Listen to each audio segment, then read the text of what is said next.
सबसे पहली बात एनटीपीसी के लिए मैं आपको बता दूं और साथ ही एसएससी जीडी के लिए मैं आपको बता दूं कि भैया नंबर ऑफ क्वेश्चंस कितने पूछे जाते हैं आपको पता है, लिखो अपने अपने।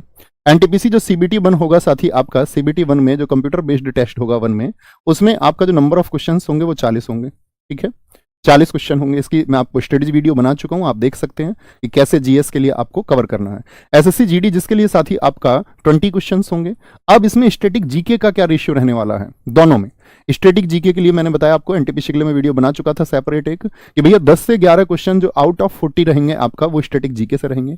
अगर मैं 20 में से बात करता हूं तो यहां 6 से 8 क्वेश्चन आप प्रीवियस ईयर देखोगे तो वो पूछे जाते हैं। मैं आप लोगों को हमेशा ये गाइड करता हूं, प्रीवियस ईयर इस बात की गारंटी बिल्कुल नहीं देता है कि आने वाला जो एग्जाम होगा वो सेम उसी पैटर्न पर होगा। ऐसी भूल आप ना करें। इसलिए आपको जरूरी है कि आप हर विषय को, हर सब्जेक्ट को जो सिलेबस दिया हुआ है साइट पे उसके अनुसार उसको तैयार करें। ठीक है, कि मेरे टॉपिक्स तैयार हैं या नहीं है, ये आपका धर्म बनता है, एक स्टूडेंट धर्म है। तो इतनी बात क्लियर हो गई कितने नंबर ऑफ क्वेश्चंस पूछे जाएंगे। अब दूसरी बात आती है नोट्स की, कि जी नोट्स कैसे बनाएं। जब आप मेरे साथ जुड़े रहे तो मैं हमेशा कहता हूं कि छोटे छोटे में लिखो, शॉर्ट नोट्स। पूरा सेंटेंस आपको लिखने की जरूरत नहीं है, शॉर्ट नोट्स बनाओ जिन्हें सिर्फ आप समझ पाओ। ठीक है, पीडीएफ आपको साथ ही एप्लीकेशन में ही मिलेंगी। रोजगार विदंकित एप्लीकेशन में जहां आपकी क्लास होगी उसके नीचे ही आपको पीडीएफ मिल जाएगी। क्योंकि ये शुरुआत की 3 डेमो क्लास हैं तो इनकी पीडीएफ मुश्किल होगी, इनकी पीडीएफ के लिए आपको 3 दिन वेट करना होगा। ठीक है, लेकिन जैसे ही आपको इसके लिए मैं क्या एडवांसमेंट करूंगा आपके लिए, कि जैसे आपकी मैं कोई क्लास लेने वाला हूं आने वाले कल में, अभी 3 दिन नहीं, जैसे ही आपकी 4th क्लास होगी तो आने वाले कल में जो हमारी क्लास होगी उसकी पीडीएफ आपको पहले ही मिल जाएगी। मैं उसकी पीडीएफ को तैयार करके आप लोगों के लिए पहले ही भेज दूंगा, ताकि आपको पता रहे अगले 1, 2, 3 दिन हम इस आपका मटेरियल पर पढ़ने वाले हैं, ताकि जिन बच्चों को नोट्स बनाने में दिक्कत होती है वो पहले से नोट्स बना लें अपने आराम से, अगर चाहें तो, और बैठ जाए कि मुझे ये पढ़ना है, और मैं फिर वहां पर उनको कुछ भी समझाता रहूं तो वो अपने उस नोट्स में उसको ऐड कर सकते हैं। तो इससे कोई जल्दबाजी नहीं होगी, आप अपने हिसाब से अपना टाइम मैनेजमेंट कर पाओगे। क्लास में आपका इंटरेक्शन नहीं टूटेगा कि भाई मुझे तो अभी सर इधर देख के कुछ लिख रहे हैं, आप उधर कुछ लिख रहे हो, तो वो इंटरेक्शन नहीं बन पाता कई बार, तो चीजें समझने में मुश्किल होती है। तो समझ गए, मैं आपको ये बहुत अच्छा रहेगा, थम्स अप करके बताएं। अगर आपको 1-2 क्लासेस जो बाद में होने वाली उनकी पीडीएफ पहले ही मिल जाएंगी। ठीक है, मतलब थोड़ा एक्स्ट्रा अगर आपको मिल ही जाएगा पहले तो वो आपके लिए, आप अपने हिसाब से पीडीएफ को देख के क्लियर है।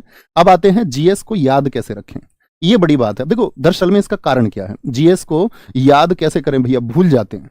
तो दरअसल में दोस्त किसी ने ये कहा था आपसे कि आप जब स्कूल जाते हैं और स्कूल आप बड़े फोकस के साथ जाते हैं या ऐसे ही टहलते टहलते पहुंच जाते हैं, जब कभी आप बच्चे होंगे स्कूल गए होंगे, या अपने गांव की गलियों में आप ध्यान के साथ में ऐसे ही घूम लोगे, आपको भी ऐसे ही घूम लेंगे। क्यों? क्योंकि आप उससे परिचित हो चुके हैं, आपने उस रास्ते को कई बार तय किया है। तो इसका मतलब सिर्फ और सिर्फ फंडा है, कोई मेडिकल स्टोर पर दवाई नहीं मिलेगी जीएस को याद रखने की, आप जाओगे तब भी नहीं मिलेगी। तो फंडा क्या है? फंडा ये है साथी कि आप चीजों को कितनी बार रिवाइज करते हैं, आप कितनी बार फैमिलियर हो जाते हैं उससे। आप अपने मामा जी को एकदम देख के पहचान सकते हैं क्योंकि आप उनको कई बार देख चुके हैं।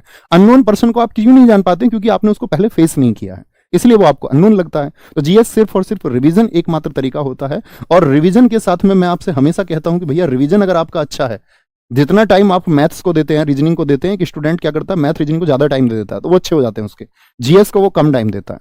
आप जिस भी एग्जाम की तैयारी कर रहे हो उसमें जीएस का रेशियो क्या है, आप कितने घंटे पढ़ते हैं उसको उसी हिसाब से बांट लो कि भैया इसका इतना रेशियो है तो उतने घंटे आपको अपनी पढ़ाई में से उस सब्जेक्ट को देने होंगे। अच्छा करने का ये तरीका है।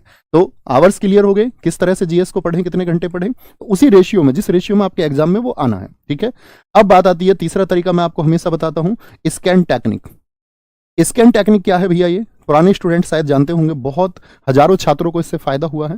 दरअसल में आप जो कुछ भी पढ़ें, आपने पढ़ा, बड़े ध्यान से पढ़ा, ठीक है, एकदम से एकाग्र होकर पढ़ा, कंसिस्टेंसी से आपने पढ़ा, उसके बाद में आंखें बंद करिए और मेमोराइज कीजिए जो आपने पढ़ा था। अच्छा, मैंने कौन कौन सी चीजें अभी पढ़ी थी, अभी मैं आपको प्रयोग करके इसका दिखाऊंगा कौन कौन सी चीजें मैंने अभी पढ़ी थी। जब आप उनकी एक पिक्चर क्रिएट करोगे, जब आप स्कैन करोगे आंखें बंद करके, तो जो आपको उस टाइम पे याद आ जाएगा, आप देखेंगे आप उसमें से 90% चीजें हमेशा याद रखोगे, भूलोगे नहीं।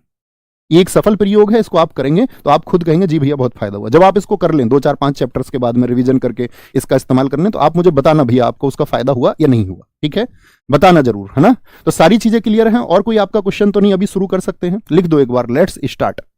लेट्स स्टार्ट, हम इसको शुरू कर रहे हैं। जी भैया मैंने नायक सीरीज की हुई थी। भाई साहब जो आपने किया हुआ है वो सबसे अच्छा है, उसके बाद में आप अपनी तैयारी को और कितना एडवांस कर सकते हैं, इसके लिए लगातार प्रयास कीजिए, लगातार प्रयास कीजिए। एक एथलीट जब दौड़ता है तो वो ये नहीं कहता कि मैं पिछले 4 साल में दौड़ चुका हूं, मैं तो दौड़ को जानता हूं। बात जानने की नहीं है, आपको हर रोज प्रैक्टिस करनी होगी, हर रोज सीखना होगा।